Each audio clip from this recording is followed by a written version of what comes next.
আমি একটি জাস্ট উদাহরণ হিসেবে যদি বলি যে রুবিনা বিবি নামে একজন ভোটার, যিনি তার পিতার নাম ছিল, যিনি পুট করেছিলেন এনুমেশন ফর্মে ওমর মোল্লা, এবং একইভাবে তিনি ওমর মোল্লা, যার এপিক নম্বর ডব্লিউবি দিয়ে একটা নম্বর সেরকম একটা এপিক নম্বর আছে, তার সেরকম একজনকে তিনি বাবা হিসেবে প্রয়োজনীয় ম্যাপিং করেছেন।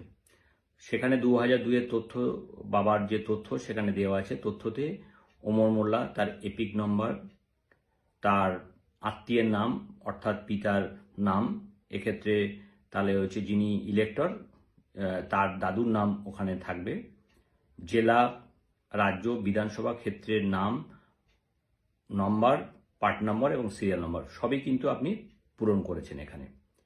এক্ষেত্রে আপনার কাছে যে নোটিশটি এসছে যে আপনি ওমর মোল্লাকে যে বাবা হিসেবে প্রয়োজনীয়তে ম্যাপিং করেছেন, এই ওমর মোল্লাকে অন্য আরও 6 জন এই ওমর মোল্লাকে দেখিয়ে তাকে ম্যাপিং করে থাকতে পারে।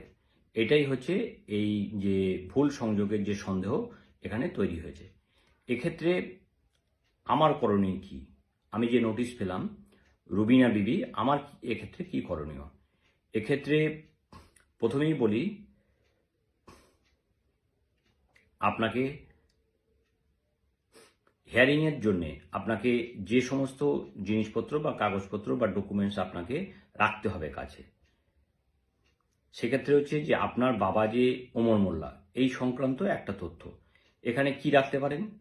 এখানে প্রথমেই হচ্ছে আপনি 2002-এর যে রোল, যে পেজটাকে আপনি ব্যবহার করেছেন, যেটা থেকে তথ্যটা আপনি নিয়ে ওই এনুমেশন ফর্মে তুলেছেন, সেই যে পেজ, সেটা যে বিধানসভার এবং যে পার্ট নাম্বার, সিরিয়াল নাম্বার অনুযায়ী যেখানে আছে ওমর মোল্লা, সেই পেজটাকে আপনি সঙ্গে নেবেন।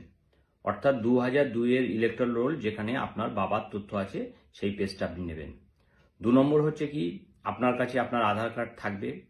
এছাড়া যদি আপনার কাছে প্যান কার্ড থাকে বা মাধ্যমিক বা তার বেশি যে আপনার সার্টিফিকেট যদি থাকে, বার্থ সার্টিফিকেট থাকে, বা অন্য কোনো ডকুমেন্টস যেখানে আপনার বাবার নাম আছে, অর্থাৎ আপনার বাবার নাম ওমর মোল্লা আছে, সেই সংক্রান্ত তথ্য আপনি ডকুমেন্টস আপনি সঙ্গে নেবেন। এর সঙ্গে আপনার বাবা যদি জীবিত থাকে, তাহলে আপনি আপনার বাবার কাছ থেকে একটা ডিক্লারেশন নিতে পারেন। সেই ডিক্লারেশনে থাকবে যে আপনার বাবা, সেটা ইআরও বা এইআরওকে উদ্ধৃত